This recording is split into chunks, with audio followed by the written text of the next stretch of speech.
ಎಲ್ಲರಿಗೂ ನಮಸ್ಕಾರ. Dear students, as we all know that DC regulated power supply is the one of the most commonly used equipment in electrical and electronic laboratory for the conduction of almost all the experiments. Today, let us study it with the help of how to use the DC regulated power supply and also what are the safety precautions to be taken while conducting the experiment. This is explained by our staff Ajay Nathu sir. Students, we are today discussing or studying about the study of power supply. There are two types of power supplies are there. First one is single trace power supply. The other one is dual trace power supply. In our lab, we are using a dual trace power supply. So from this side we can get 30 volts and from this side we are getting 30 volts. If we connect these two in series, then we can get total 60 volt out of this power supply. But for our normal experiments we need only 30 volts. So I am telling you how to use this power supply. So first of all, one power button is there. We should on the power button first. And at that time, three knobs are there. First one is set voltage coarse. Second one is set voltage fine. Third one is set CL, that is current limiter.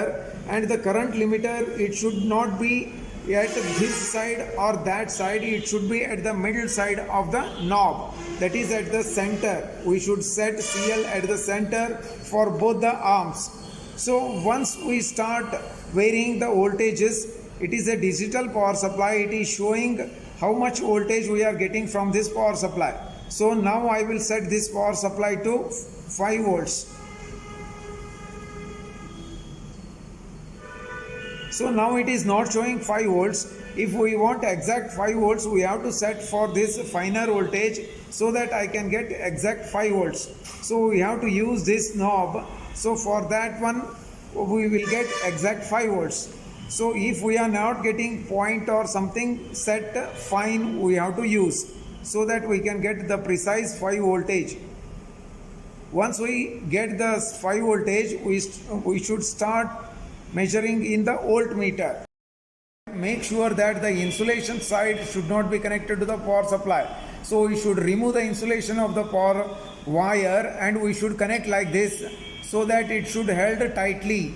So once it should held tightly, we start measuring the voltages. So this is a negative and this is the positive. So negative to negative, positive to positive. So in the meter it is showing 4.94 volts.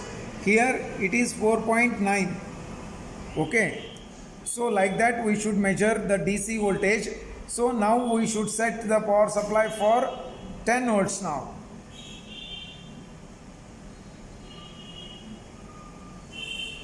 Once we set the power supply to the 10 volts, again we should measure in the meter. Again it is showing, so plus or minus tolerance is there for this also. So the 10 volts is here and it is showing 10.06 voltage.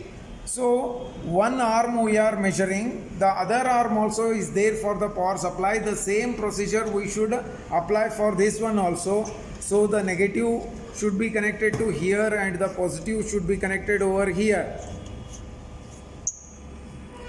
And again we should vary the set course voltages.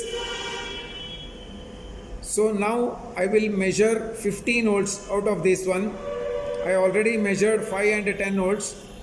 So slowly we should vary this one so that we can get the precise voltage 15 volts. So now it is 14.9. So for that one, set fine so that I will get exact 15 volts.